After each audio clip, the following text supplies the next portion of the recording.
नैतिक शिक्षा भाग 2 पुस्तक पंडित श्री राम शर्मा आचार्य द्वारा लिखित ऑडियो 16। झोला पुस्तकालय ज्ञान यज्ञ का एक महत्वपूर्ण कार्यक्रम है जहाँ कहीं भी जाया जाए एक झोले में युग निर्माण के पत्रिकाएं विज्ञप्तियाँ लेकर जाया जाए और जहाँ उपयुक्त अवसर जान पड़े वहीं अपने मिशन की चर्चा छेड़ दी जाए। जितना परिचय साहित्य के माध्यम से कराया जा सकता है कराया जाए। लोगों के घरों पर जाकर पुस्तकें देना और फिर जाकर वापस लाना ऐसा काम है जिससे किसी को भी प्रभावित और आकर्षित किया जा सकता है।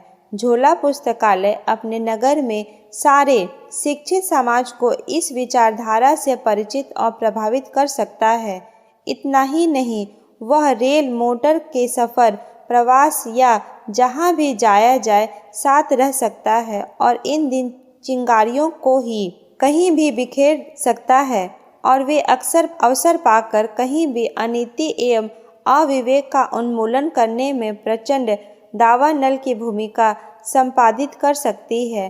जहाँ संभव हो चल पुस्तकालय ढकेल गाड़ी के रूप में चलाया जा सकता है।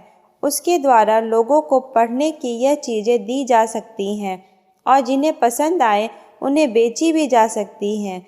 इस तरह उस कार्य में लगे व्यक्ति को थोड़ी आजीविका भी मिल सकती है और वह इस अति उपयोगी कार्य में लगा भी रह सकता है। सेवाभावी लोग अवतनिक रूप में भी यह चल पुस्तकालय चलाने में अपना योगदान दे सकते हैं। ज्ञान यज्ञ देखने सुनने में छोटी बात लगती है पर उसकी संभावनाएं उतनी विशाल है। यदि ठीक तरह इस अभियान को चलाया जाए सके तो विश्वास है कि लोकमानस में विवेकशीलता और सत् प्रवृत्तियों की गहरी स्थापना संभव हो सकेगी और नए युग के अवतरण का स्वप्न साकार किया जा सकेगा। मनों में समझ लिया कि मछली अवतारी है। उन्होंने बहुत प्रार्थना की, फिर भी उन्हें मत्स्य भगवान ने दिव्य रूप में दर्शन नहीं दिए। एक बार मनु नाव में वेद रख कर ले जा रहे थे कि समुद्र में तूफान आ गया। तूफान शांत हुआ तो उन्होंने देखा कि एक बड़ी मछली उनकी नाव को सहारा दी खड़ी है। मनु ने विनीत भाव से पूछा, भगवान आपने ही मेरी रक्षा की है, आप कौन हैं? मत्स्य भगवान दिव्य स्वरूप में प्रकट होकर बोले, वत्स तूने ज्ञान की रक्षा का व्रत लिया, इसलिए तेरी सहायता के लिए मुझे आना पड़ा। प्रश्न, मनुष्य की महानता और निकृष्टता किस तरह उसकी मनस्थिति पर आधारित है? 2.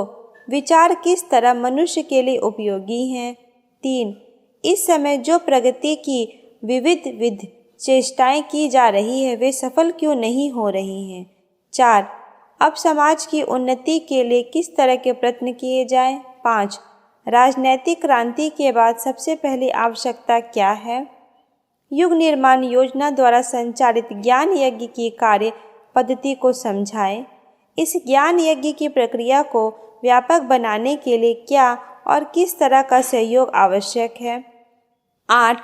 झोला पुस्तकालय किस प्रयोजन की पूर्ति के लिए है? 9. युग की अशांति, आशंका एवं असंतोष का मूल कारण क्या है? 10. वर्तमान नारकीय वातावरण को स्वर्गीय सुषमा में कैसे बदला जा सकता है? 11. मानवीय सुख शांति बढ़ाने के लिए आजकल क्या किया जाता है?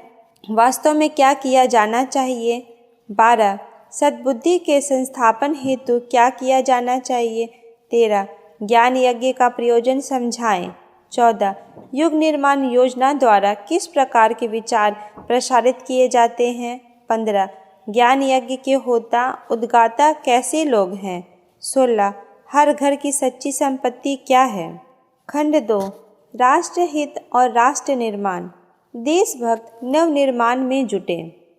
अपना समाज पिछले 2000 वर्षों से अवसादग्रस्त चला आ रहा है और आंतरिक दोष दुर्गुण जैसे बढ़ते चले गए वैसे वैसे परिस्थितियां भी उलझती चली गई और पग पग पर कठिनाइयां बढ़ी। व्यक्तियों के दोष दुर्गुण के कारण समाज कमज़ोर होता जाता है और कमज़ोर समाज का शोषण करने के लिए कोई न कोई आक्रमणकारी कहीं न कहीं से आ ही कूदता है। अपना भी यही हुआ।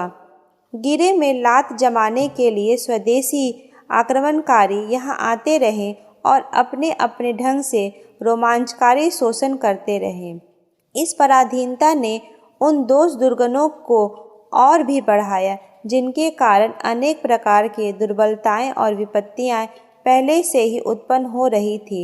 स्वाधीनता मिली है पर हमारे जातीय दोष दुर्गुण जहाँ के तहाँ और फलस्वरूप संसार के स्वतंत्र राष्ट्र जिस प्रकार उन्नति कर रहे हैं उनकी तुलना में हमारा पिछड़ापन नग्न ही सुधरा है। सरदार वल्लभ भाई पटेल ने अपने माँ से देश सेवा की आज्ञा मांगी।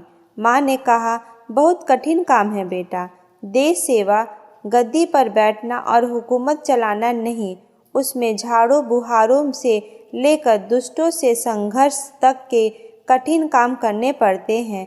जिस दिन मुझे यह विश्वास हो जाएगा कि तू कठिन से कठिन कार्य भी कर सकता है, उसी दिन आज्ञा दे दूंगी। सामने दीपक जल रहा था।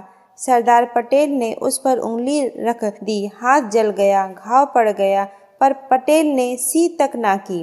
उनकी माँ ने हाथ हटाया और उन्हें छाती से लगाते हुए कहा, बेटा तू देश सेवा के लिए सहर्ष जा सकता है।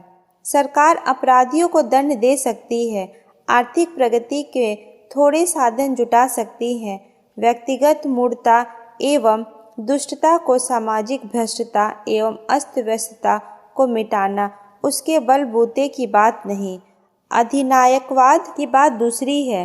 प्रजातंत्र में यह बात नहीं। प्रजातंत्र में व्यक्ति अथवा समाज सुधार का कार्य लोक सेवियों पर निर्भर रहता है। उन्हीं की सत्ता व्यक्ति या समाज का उच्च स्तर उठा सकने में समर्थ हो सकती है।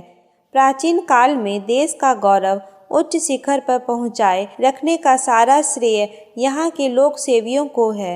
वे अपना सारा समय दो कार्यों में खर्च करते थे।